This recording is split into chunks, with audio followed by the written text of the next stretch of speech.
আজি কেছটো honourable justice Mitali Thakuria মেডামৰ কোৰ্টত উঠিছিল কাৰণ 1 নম্বৰ আইটেম হিচাপে তেতিয়া তেওঁলোকৰ উকিল কেলকাতাৰ পৰা ভিজিট আছিল মানে ভিডিঅ' কনফাৰেন্সিং কলত এইটো হৈছিল তো তেওঁ ক'লে যে কিছুমান নতুন ডকুমেণ্টছ আৰু কিবা ছাবমিট কৰিব লগা আছে তেওঁ এফিডেভিট ফাইল কৰিব বিচাৰিছে সেই মৰ্মে কোৰ্টে 18 তাৰিখটো দিলে for his filing of affidavit additional affidavit যি কাগজ তথ্য দিব খুজিছে সেইখিনি তেওঁক পাৰ্মিশ্যন দিলে তো আমাৰ আজি ষ্টেটৰ হয় মহা অধিবক্তা দেৱজিৎ শইকীয়া ডাঙৰীয়া এপিয়াৰ হ'ল তেওঁ ক'লে ঠিক আছে আমি কাগজখিনি যদি পাওঁ তেতিয়াহ'লে গোটেইখিনি আমি আগে চাই ল'ম তাৰপিছত যদি আমি অবজেকশ্যন দিব লাগে আমি কিন্তু অবজেকশ্যনৰ এটা সময় ল'ম সেই মৰ্মে 22 তাৰিখেহে কেছটো ফিক্স কৰিছে for filing or going for a hearing date তাৰপিছত যেতিয়া 22 তাৰিখে প্ৰথম শুনানিটো হ'ব এই বেলত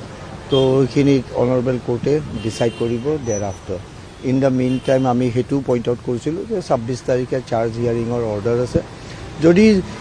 ডিচাৰ্জ হৈ যায় তে এইখন বেল পিটিশ্যন ইনফ্ৰাষ্ট্ৰাকচাৰ হ'ব তো সেইকাৰণে এই 26 তাৰিখৰ পিছতহে কেছটো ল'ব লাগে বেল হিয়াৰিংটো 26 তাৰিখৰ পিছত হ'ব লাগে বুলি আমি আমাৰ ফালৰ পৰা দেখাইছিলোঁ কিন্তু যিহেতু বেল মেটাৰ এটা একিউজডৰো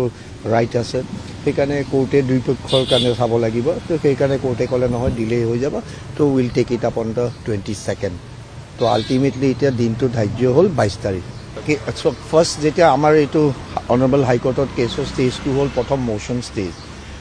ষ্টেজত কি হয় কোৰ্টে নোচোৱাকৈও ডাইৰেক্ট বেল দিব পাৰে কেছ